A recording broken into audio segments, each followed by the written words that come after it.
Familie, goeiemôre. Dit is Saterdag. Dankie dat jy hierdie week saam met my gereis het. Dit is so lekker om werklik net God se woord met jou te kan deel en oor hierdie tema van gehoorsaamheid wat groter is as prestasie hierdie week te kon gesels. Maar vanoggend wil ek dit bymekaar bring. En weer by die kern uitkom waarmee ons begin het in die week, Lukas 16:10.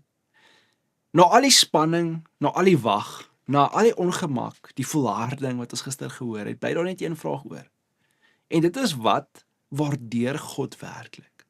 Ons leef met hierdie aanname dat God tevrede is wanneer dinge werk, wanneer gebede beantwoord word, wanneer daar sigbare vrug is. Maar die skrif wys vir ons iets anders. En ek wil weer vanoggend met julle deel, Lukas 16 vers 10. Lees saam met my. As julle in klein sake getrou is, sal julle ook in groot sake getrou wees. As jy selfs 'n klein bietjie oneerlik is, sal jy nie eerlik wees met groot verantwoordelikhede nie. Familie, God se maatstaaf was nog altyd getrouheid.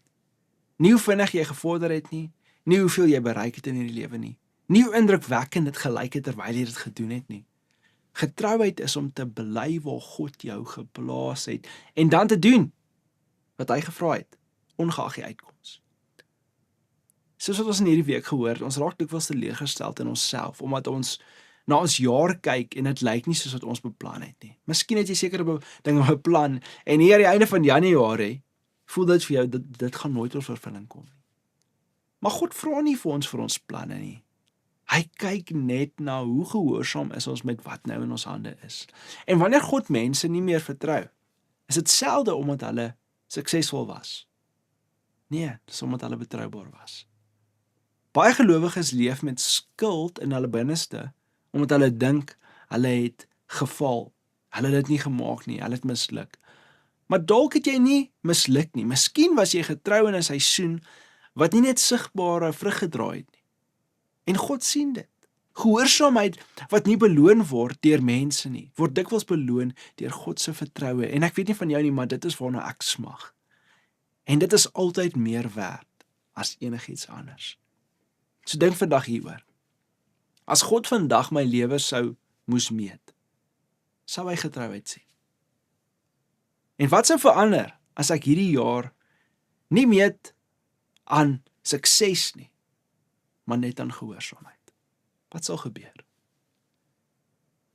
Ek is optimisties vandag, familie, om te sien wat in ons elkeen se lewens gaan gebeur, omdat ons kies om in hierdie jaar werklik net op God te vertrou, op sy tydsberekening en in sy gehoorsaamheid te wandel. En ek hoop dat jy voel dieselfde. Want ek glo met my hele hart dat as ons dit doen, ons groot dinge gaan sien en doen vir die Here in hierdie jaar. Kom ons bid saam. Here, vir ons hierdie week se oordeenkings vandag afsluit, sê ek net vir u dankie. Dankie dat u getrou was deur hierdie week. Here, dankie vir elke persoon wat saam gereis het, ingeskakel het, hierdie boodskappe gedeel het, Here.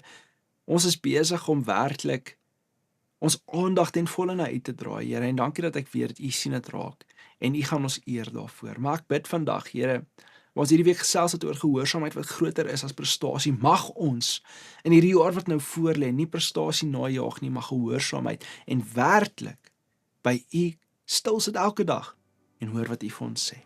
Dis my gebed in Jesus naam. Amen.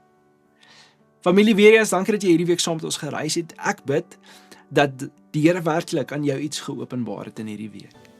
Skakel môreoggend 9:00 in vir ons aanlyn boodskap hier op ons platform, maar ook as jy in Alberton is, kom wees deel van ons diens 9:00 by Alberton High School. Dit gaan baie lekker wees. Ons wil graag jou sien, ons wil graag 'n koffie saam met jou drink. So kom wees deel van wat Beleef doen. In Jesus naam. Lekker dag.